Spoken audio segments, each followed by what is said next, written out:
Penrem kari India yaki bor sipai kari Pakistan hadin bakila leit banter yaki jaka sumar hapo kari Afghanistan. Kari India kelap penrem jur yaka Pakistan hadin baki jing tambor basyirkai hak Kabul jong kari Afghanistan. Kabala penlong bahadu saus pangut kibriu kilayap bat palat ars pak san pungut kilaman saujur. Kentu de yaki badang tiapang hakawai naki hospital kabahe. Haka jingkento kabacur katrat kambari Ministry of External Affairs ME kalong bakatai ka jing tombor kalong kabak klemokor lengba daki kam sipai jongka omdon jingek omdon an bat omdon hok ban tombor yaka hospital bat yakin nongpang ka India kalapan pauru yaka jing solem kabakrau syaki longyeng longsem ki baladu no yaki bahayeng hasem jongki bat yaki ba it bathon jongki rude bat kalakit bokit riang yaki bala mensau bakin yono yaka jingko jingkya kabakam kloy bat kayang haka jingya teli bat ki pajba ka Afghanistan hakum kani kapor bas ngosi ong ka Ministry of External Affairs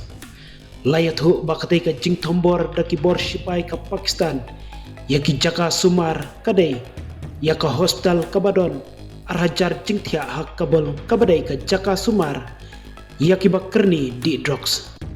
Hanrei na kalyang kari Pakistan kalak kentaj mardor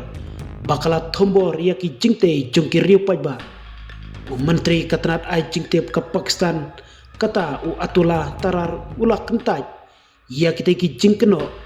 bakilong ki bom don nongrem satya. Ulong baka Pakistan kalap penlong yaki riu teli ki jinghyartma